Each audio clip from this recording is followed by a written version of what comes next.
Eu tenho que marcar o DNA e eu quero marcar o DNA porque tem uma região do DNA que me interessa que eu posso utilizar para alguma coisa. Então, onde eu vou utilizar isso? Na seleção assistida por marcadores, na determinação de paternidade, na análise de pureza genética, na caracterização de germoplasma e na botânica forense. Então tem uma série de aplicações do uso de marcadores moleculares. Eu vou dar uma olhada nessas aplicações aqui com vocês. Então vamos imaginar o seguinte, vamos pensar aí em uma das questões, até coloquei sobre seleção assistida por marcadores, tá? É como é que vocês vão trabalhar no programa de melhoramento. Como é que vocês vão utilizar os marcadores moleculares para a abordagem de vocês? De, às vezes, introgredir dentro de uma espécie, de uma cultivar elite, uma característica de interesse. Então, olha só, vocês vão ter várias... vocês fazem seleção de variedades resistentes. Nesse caso aqui, do nematóide da soja, né, do cisto da soja. Então, vocês têm em campo, vocês possuem já cultivares que vocês sabem que são mais resistentes e outras que são mais suscetíveis. Então, se nós acreditamos que essa resistência ou suscetibilidade ela não está sendo condicionada por um fator ambiental, mas que está sendo de fato condicionada por um fator genético, eu tenho que ser capaz de identificar onde lá nos meus genes ou onde no meu material genético está essa característica de interesse. Então, o que se faz? Se pega e se faz extração do material genético das folhas, e aí eu posso utilizar aqui, por exemplo, microsatélites. Eu estou amplificando regiões, tá? Então, eu fiz extração do material das folhas, eu fiz a PCR, e aí eu consigo observar o seguinte, olha, eu tenho aqui meus parentais, por exemplo, e os meus parentais, eles amplificam tamanhos de bandas diferentes. Só que eu sei, que é o que está mostrando aqui uma foto real aqui, que a banda de cima ela está presente nas plantas que são resistentes. E essa banda de baixo ela está presente nas plantas que são suscetíveis. O que tem nessa minha banda de cima que torna mais resistente? E o que tem na banda de baixo que torna mais suscetível? Eu não sei. Eu não sei. Lembre-se, o marcador eu só estou marcando. Eu estou amplificando essa região aqui do DNA, mas eu sei que sempre que eu amplifico essa região do DNA, eu tenho a minha característica de interesse. O que está associado com essa região aqui, eu não sei o que está associado com esse marcador. Tem alguma coisa? Tem. O que, por enquanto, não interessa. Eu só quero que seja introgredida e que eu seja capaz de verificar onde está a característica de interesse. Não estou querendo aqui estudar qual o gene, que pode ser interessante, porque eu posso identificar o gene, tirar ele, isolar, tirar, depois e utilizar como transgênico em outras plantas aí não relacionadas. Tá? Mas no melhoramento convencional, com seleção assistida por marcadores, não interessa. A ideia é que vocês sejam capazes de distinguir quem é o resistente de quem é o suscetível. E aqui essa banda de cima ela está associada com a resistência e a de baixo com a suscetibilidade. Então, quando eu tenho os indivíduos, eu cruzo eles e eu tenho a minha população segregante, ou seja, os filhos, as sementes, muitas vezes, dependendo da planta, eu vou ter que esperar ela atingir o fenótipo, por exemplo, de resistência, ou o fenótipo, se ela for desafiada, né, ou o fenótipo do jeito dela, propriamente dito, que só vai ser obtido quando a planta for adulta. Ou tipo, fruta é interessante, mas eu tenho que esperar às vezes anos para eu ter aquele fruto. Não vou esperar anos. Então se utiliza essa abordagem por quê? Porque se eu sei que, por exemplo, o meu indivíduo aqui ele é resistente e esse indivíduo resistente apresenta essa banda, minha geração segregante ela vai ser ou resistente ou suscetível. E na suscetibilidade eu vou ser capaz de determinar tipo, a banda e na resistência eu também consigo determinar a banda. Então se eu tenho os indivíduos, aqui é a minha população segregante, eu tenho um monte de filhos, e nesses meus filhos eu faço PCR e detecto por microsatélite, que seja a presença de bandas maiores e bandas menores, eu consigo determinar também quem é resistente e quem é suscetível. Aqui os indivíduos foram desafiados. Eu sei que esse aqui é resistente, esse aqui é suscetível, porque em teste de campo se mostrou que quando tem essa banda aqui, esse indivíduo ele é o resistente à infecção aí com um patógeno, ao desafio com um patógeno. Então, os filhos que herdarem essa banda, eles vão ser resistentes também. Eu já posso descartar todos os outros que não são e continuar os ensaios aí somente com esses indivíduos que apresentam a banda de resistência. Então essa é a ideia da seleção assistida por marcador. Eu não sei qual é que é o gene que está ali, mas toda vez que eu tenho a presença dessa banda, eu sei que essa planta é resistente. Então, ou seja, todos os filhos que tiverem essa banda, eles vão ser resistentes. E aí lembre, o que acontece é que muitas vezes essa resistência está naquela planta que não é a minha elite, mas eu quero introgredir isso dentro da minha cultivar elite. Né? Eu quero colocar isso lá dentro. E eu vou fazendo como? Eu vou acompanhando isso através dos marcadores. Por quê? Porque logo que eu tenho ali a planta no início do desenvolvimento, ou mesmo na semente, eu posso ir lá raspar um pouquinho da semente, se isso não causar um impacto depois na germinação, tirar um pouquinho ali de material de tecido da semente e fazer o teste. E eu já saber se essas sementes elas vão ser resistentes ou elas vão ser suscetíveis. E aqui, tipo, eu coloquei resistência aí ao cisto da soja, né, do nematóide. Mas pode ser qualquer coisa, pode ser fungo, pode ser mosaico, pode ser aumento de produtividade, pode ser qualquer característica que vocês consigam encontrar um marcador para ele. Então essa é a ideia de se utilizar seleção assistida por meio de marcador. Bem sucinta, tá? Bem superficial. Até tem alguns conceitos aqui que são... Mas talvez não estejam tão bem colocados, mas a ideia é basicamente essa, da seleção assistida. Vocês têm que identificar uma banda que está associada com uma característica de interesse de vocês, e toda vez que vocês tiverem essa banda, vocês vão logo saber de cara se aquela planta vai ter a característica que vocês estão buscando. Tá? Essa é a ideia da seleção assistida por marcadores. Ou seja, aqui eu coloquei o marcador genético. Estou marcando essa região aqui. Essa região ela indica a presença de um gene, ou alguns genes aí que são desejáveis. Eu não sei quais são, mas eu estou marcando aqui, estou dizendo, aqui essa região tem uma sequência aí de interesse. Eu não sei o que é, mas é bom porque sempre que eu tenho essa região sendo amplificada, eu tenho a minha característica aí, que eu estou querendo, de alguma maneira, transferir de algumas plantas para outras plantas. Então essa é a ideia aí da seleção assistida por marcador. Eu também posso utilizar, espero que tenha entendido. Outra coisa que eu posso fazer é teste de paternidade, com o mesmo princípio aí. Então todos os indivíduos recebem metade do genoma do pai e metade do genoma da mãe. Vamos pensar aqui no caso de um animal. Para a planta vai funcionar da mesma forma, muito embora sexo em plantas, sexo masculino e feminino não seja a terminação adequada, né? Isso não existe nos vegetais. Mas enfim, aqui eu tenho um óvulo espermatozoide, cada um levando metade do material genético. Depois disso eu tenho o zigoto, esse zigoto se multiplica, sofre diversas mitoses. Se a gente pensar em animais e vocês refletirem lá das aulas que vocês tiveram, talvez em Biocel ou em outras aulas aí, vocês têm lá moro, gastro, organogênese e todos esses processos aí ocorrendo, e no final vocês vão ter o indivíduo.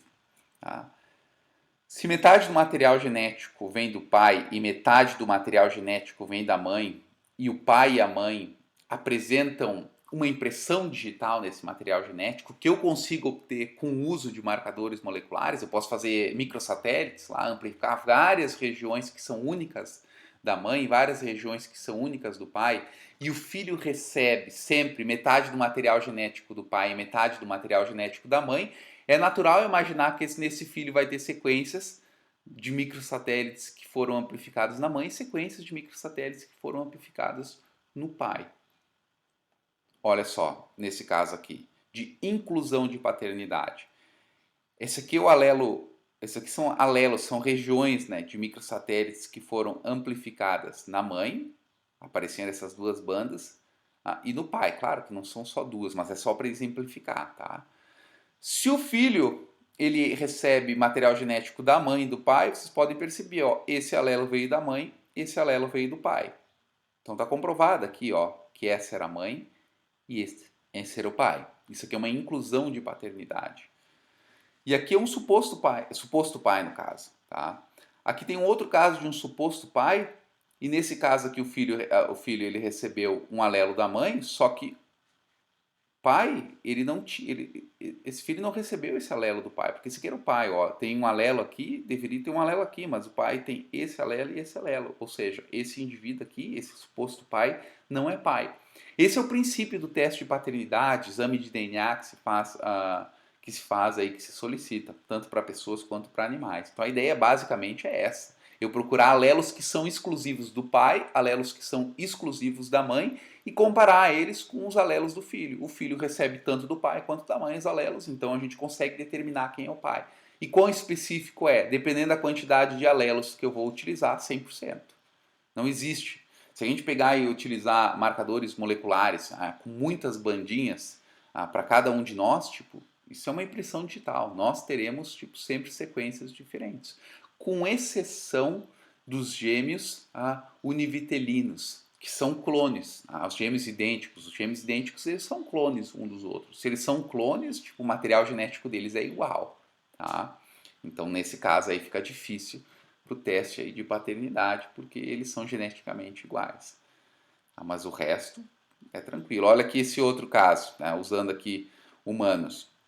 Essa aqui é a mãe, esse aqui é o pai, essa aqui é a filha do casal. Vocês percebam o seguinte, essa filha do casal ela recebeu alelos da mãe, aqui, e alelos do pai. Tá? Essa criança aqui, a D2, ela é filha de quem?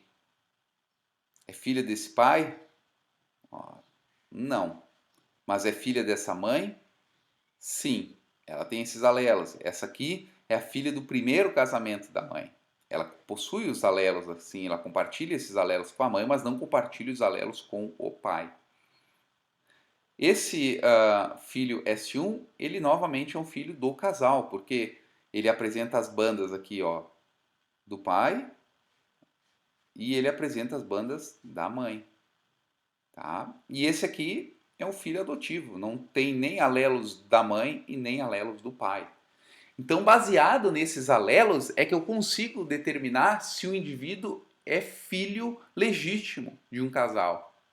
Então, esse é o princípio. Eu amplifico essas regiões, eu posso ter muitos alelos, e aí eu vou conseguir determinar com exatidão quem é o pai, quem é a mãe. Olha aqui uma outra, ficou um pouquinho pequeno, mas olha uma outra aplicação que eu tenho, no caso de investigação criminal, tá? Que é assim que funciona. Aqui eu tenho o controle, os marcadores de peso molecular, então assim, várias bandinhas já que eu sei o tamanho delas, tem vários aqui para realmente não ter problema de errar no método. Eu tenho alguns controles internos só para mostrar que minha reação de PCR funcionou e está amplificando normalmente, tá? E aí nesse caso teve uma vítima aqui, vítima de estupro, tá? E aí se utilizou o quê? Marcadores aí para específicos dessa vítima. Vítima apresenta essas duas bandas aqui. Tá? E essa vítima foi estuprada. Como é que a gente faz o exame aí para detectar quem é o suspeito ou não? Então sempre se pega o material genético dos suspeitos e se faz novamente essa amplificação aí desses microsatélites. Olha só, esse suspeito número 1, ele apresenta essas duas bandas. Tinha um outro suspeito aqui, o número 2, apresenta esse padrão aqui. O namorado da vítima não foi ele que estuprou, porque ele apresenta essas duas bandas aqui muito diferentes, tá? As células da mulher aqui foram identificadas, no caso aí da evidência, e foi encontrado na evidência, além das células da mulher, porque foram amplificadas aqui, lembra aqui estava a vítima, foram encontradas essas sequências aqui do DNA do espermatozoide do estuprador. E aí, o que se faz? Se compara as sequências amplificadas lá na evidência com a sequência que é amplificada no suspeito. Tá? E aí, olha, vocês podem observar aqui o suspeito 1 e o suspeito 2. Quem é que foi o responsável por estuprar a mulher? O suspeito 1, porque o padrão de bandas do suspeito 1 é o mesmo padrão de bandas da amostra genética coletada na cena do crime. Olha aqui um outro caso. É um caso real com outros, mas quem é que é o pai desse terneiro? Essa aqui é a mãe Às vezes acontece de ter amplificação inespecífica, não ficou tão bonita essa foto, mas já dá para distinguir pelo menos as bandas mais em cima. Olha só, essa aqui é a mãe, esse aqui é o terneirinho, esse aqui é o pai 1, tá? E esse aqui é o pai 2. Quem é que é o pai do terneiro aqui nesse caso? Olhando aqui já para cima a gente consegue ver. O pai número 2 aqui, ele é o pai desse terneiro. Então eu consegui, e é assim que é feito o teste de paternidade. Isso aqui a resolução nem está tão boa, mas já a gente consegue já distinguir. Hoje em dia isso aqui é muito mais aprofundado, principalmente com as modernas técnicas aí que a gente consegue utilizar. Então eu consigo distinguir, amplificando essas sequências, quem é o pai, quem é a mãe, de quem é o filho. Tá? Então só olhando assim para esses tamanhos aqui de base. E essa amplificação ela é específica, tá? Dependendo da quantidade de regiões que eu estou amplificando. Ah, então não tem problema aí de teste de paternidade se dar o resultado negativo. Às vezes quando vocês olharem teste de paternidade falam em 90 e poucos por cento. Olha, esses outros poucos por cento aí provavelmente estão creditados a erros aí no processamento das amostras, que isso pode acontecer também. Eu posso avaliar pureza genética. Algumas vezes lotes de sementes de uma mesma cultivar apresentam variação. E essa variação ela pode ser devido a condições ambientais ou ela pode ser variação decorrente aí de contaminação, de impurezas que acabaram, de outras variedades que acabaram sendo misturadas. Tá? Então eu consigo fazer a comprovação da identidade genética pela análise do DNA. Um exemplo aqui, no caso aí da Codetec, continha algumas sementes com cor do hilo diferente. Aí suspeitou, olha, tipo, isso aqui não é a mesma semente, tem mistura. Aí se avaliou somente 2 locos, 2 regiões do genoma. Tipo, dependendo do caso, a gente pode analisar mais regiões do genoma. Tá?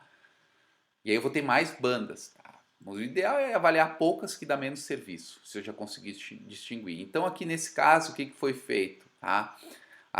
O que está se o objetivo é se comprou esses lotes tinham variação fenotípica, eu consegui observar essa variação fenotípica na cor do hilo. E a ideia era a seguinte, olha, tipo, será que tem contaminação ou não? E aí se observou o seguinte, as sementes, né, a variedade, lembre, tipo, eu tenho marcadores inclusive para cada cultivar, cada variedade, eu consigo ver isso. Tá? Então as variedades elas são puras, para aquela banda todas têm que ser iguais. E aqui o que aconteceu? Eu tenho algumas variações. Eu tenho algumas variações aqui que não tem o tamanho de banda esperado na minha semente aqui, ó, na genética, na variedade que eu estou esperando. Isso aqui é o controle da reação, tá? E aqui tem a minha pureza, vamos dizer assim.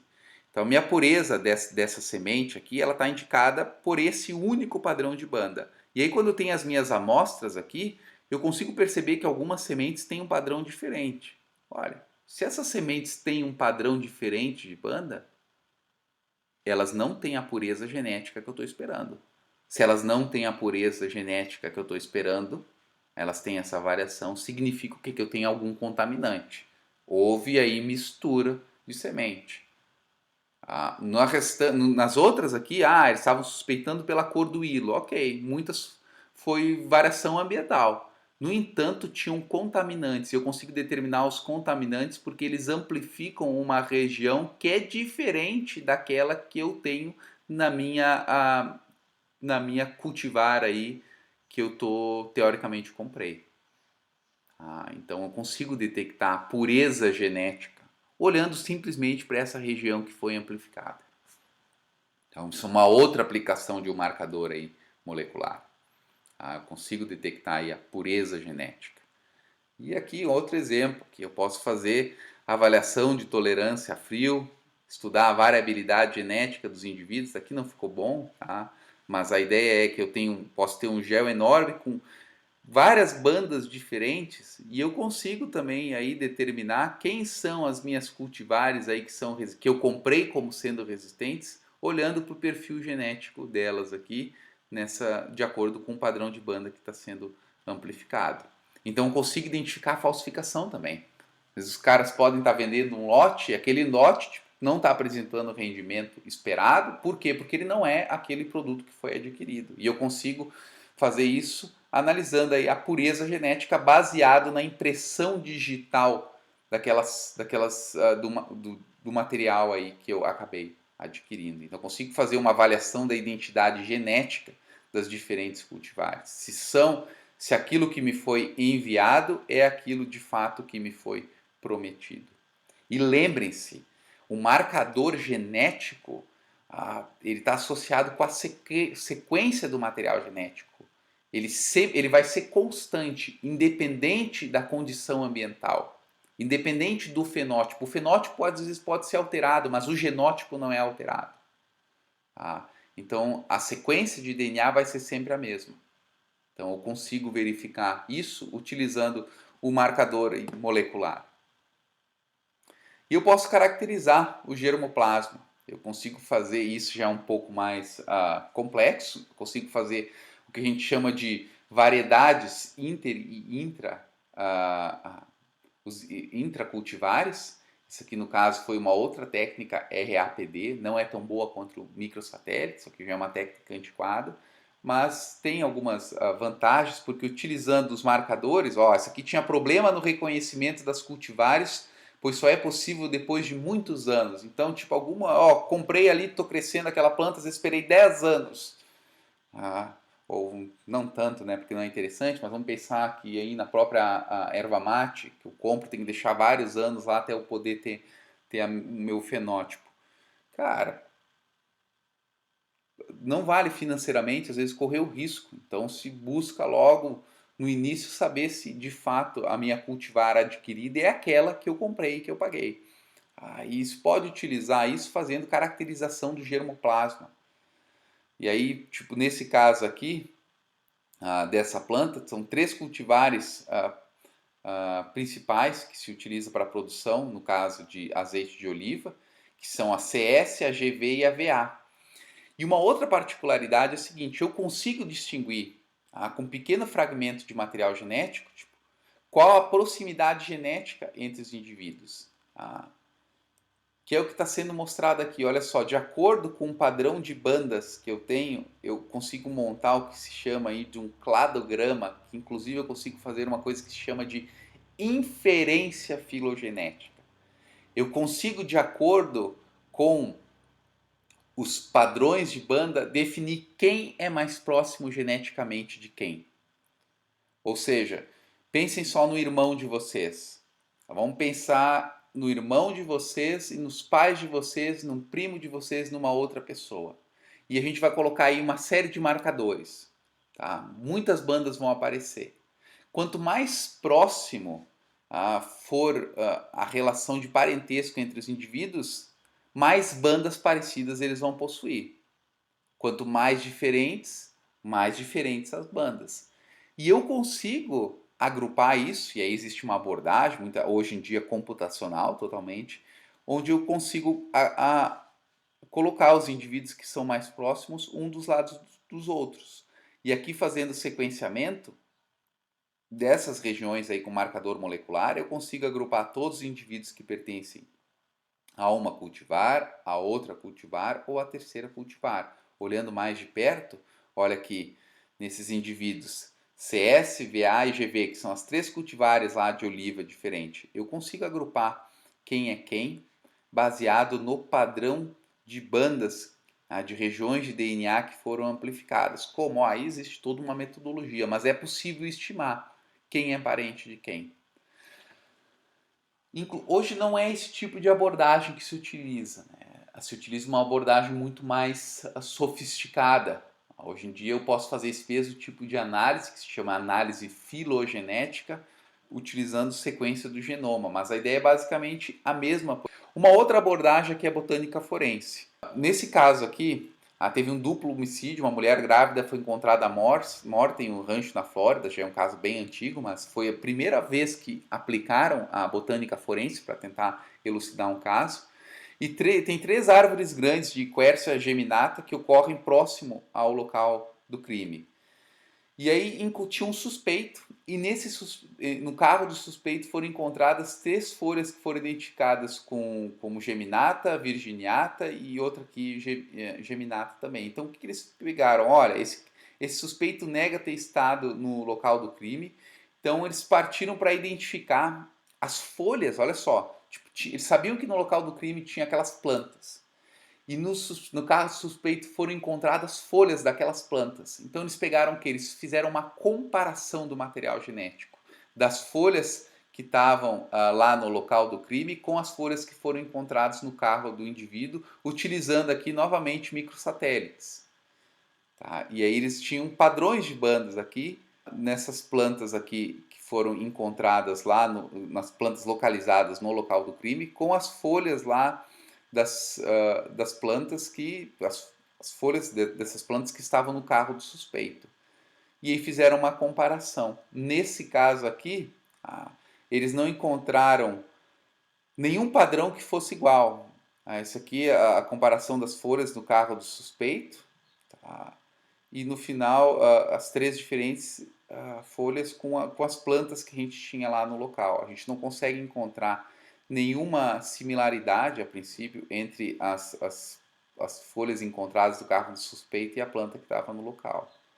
Então, nesse caso aqui, se excluiu o suspeito como o indivíduo que estivesse lá no local. Mas pela primeira vez se mostrou, pode-se utilizar como abordagem forense também. Por quê? Porque eu consigo identificar, baseado no perfil de bandas, se aquelas folhas que estavam no carro do suspeito são as mesmas folhas provenientes daquelas plantas que estavam no local do crime. E eu consigo simplesmente, analisando o padrão de bandas, fazer essa identificação. Aqui eu não tenho padrão de bandas, eles utilizaram uma outra abordagem, mas a ideia é a amplificação de produto de PCR também. Isso aqui é para ser um padrão de banda. Tá? E esses padrões são todos diferentes, ou seja, aquelas folhas que estavam no carro do indivíduo, elas não batem com as folhas que estavam lá no local de crime. Tá? Como vocês podem observar aqui. Então se descartou nesse caso. Não quer dizer que não tenha sido cara. Mas pelo menos com essa evidência, tipo, não corrobora absolutamente nada. Então, uma outra aplicação aí, botânica forense, que a gente pode utilizar o uso de marcadores moleculares para inferir aí se o indivíduo está envolvido em um crime